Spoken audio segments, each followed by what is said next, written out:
When the evil mayor of Megasaki bans all dogs from the area and has them deported to Trash Island, 12-year-old boy Atari Kobayashi goes after his dog Spots. Stuck on the island, he befriends a group of 5 dogs, well, maybe with the exception of Chief, played by Bryan Cranston, a stray who appears to fit in much better than anyone else in Trash Island. And together they set out to find his dog, while back in Megasaki, a plucky exchange student fights to uncover the truth behind Snout Fever. If you've seen one Wes Anderson film, you've kind of seen them all, and I feel like I'm going to rehash what people usually say about his films if I go after a normal review. The film, of course, is completely exquisite, very sweet, sort of strangely toyetic, using chirpy, idiosyncratic visual devices and dialogue to deal with slightly dark themes like abandonment and the encroaching spectre of fascism. Still, it deserves to be said, Wes Anderson, whether you like him or not, is definitely a consummate filmmaker. He's really obsessed with making beautiful pieces of film. And I've never been a huge fan of his work, mostly because I feel like he's much more interested in what's happening on that surface level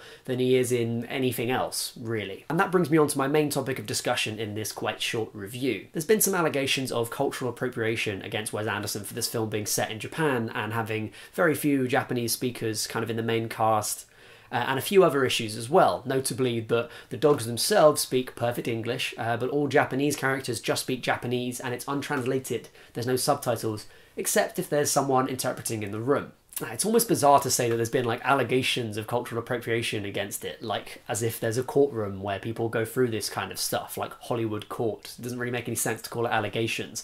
Some people somewhere have written articles saying that he is culturally appropriating. And that's a difficult term too, cultural appropriation. I think it's widely used, I think it's widely misused, and I think it's so vague in its definition, it's often not that useful. It comes with a lot of baggage as well, as a term. Don't get me wrong, I think the general idea behind it is a useful one to have in our culture. To give a really clear-cut example of something which I think is definitely cultural appropriation, if you look at Native American style headdresses being used by millennials and teenagers in like the American festival scene, I think that's a really clear example.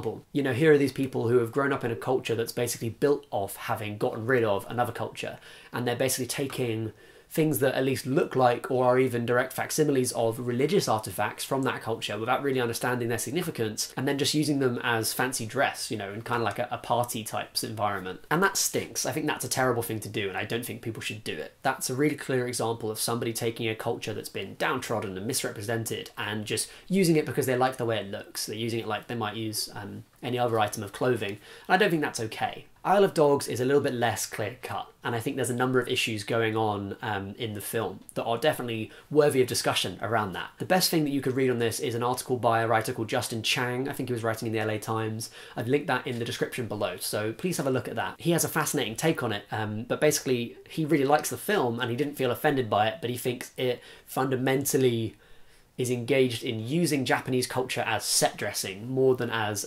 like a legitimate way of life, a legitimate way that people live. For me, I think there's a number of ways in which Wes Anderson uses Japanese culture just as something fun instead of as like an actual thing that exists in the real world. For one thing, the idea that the dogs speak in English and we can understand them clearly straight off the bat, and then the Japanese people speak in Japanese and we can't understand them unless we happen to be Japanese speakers or if there's a Japanese interpreter in the room, that just shows how little I think Wes Anderson thought about this issue before he made the film.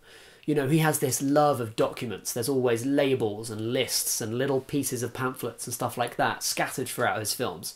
And I think for him, he was like, yippee, I can have translations, another piece of text on screen at all times. Wonderful, more documentation. And I can have interpreters and translation services and kind of play with stuff like that. But what he's really doing is distancing the viewer from the culture where the film ostensibly takes place. And I think that's the wrong decision to make. In this case, it's compounded by the fact that the hero of the Megasaki scenes, which, you know, are basically the only ones that take place in Japan proper, is a white American teenage girl.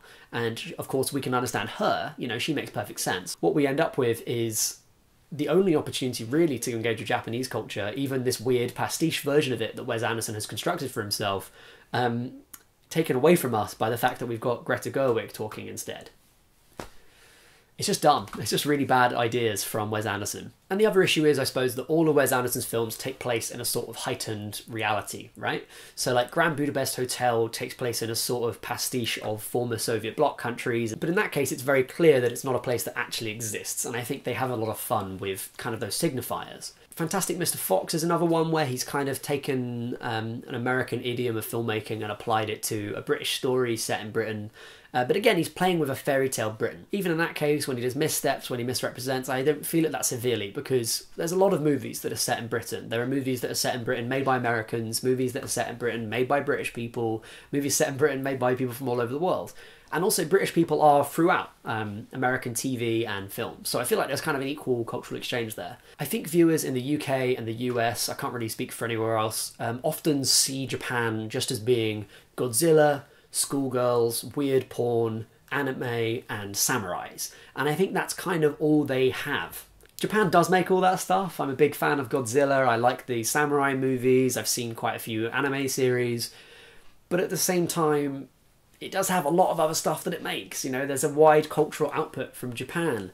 We have stuff like Koreeda making movies like Nobody Knows, which are these really carefully constructed, clever films, if we're just talking about the filmic output of Japan. And so for Wes Anderson to make a film set in a version of Japan that opens with a samurai myth, that has a main character called Atari, that has a plot-centric poison that is based off wasabi, it just seems like an incredibly shallow point of view on it.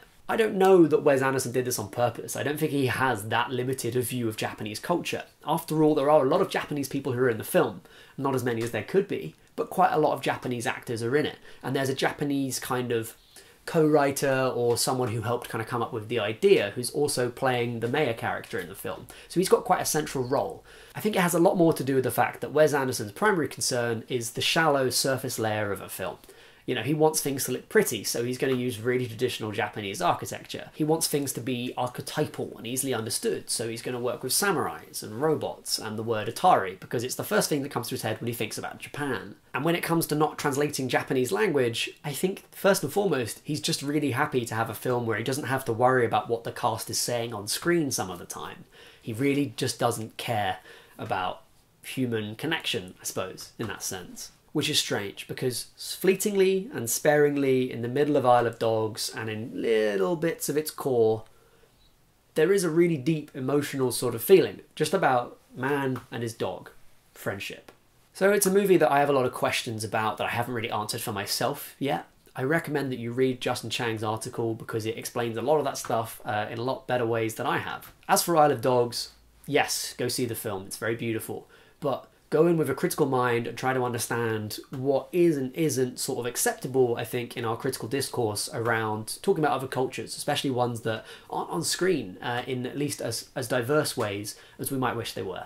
That's it from my review. I'd love to hear your thoughts on the film in the comments box below, so please let me know what you think about it. Don't forget to click like and subscribe if you enjoyed the video, and I'll see you next time. Bye for now.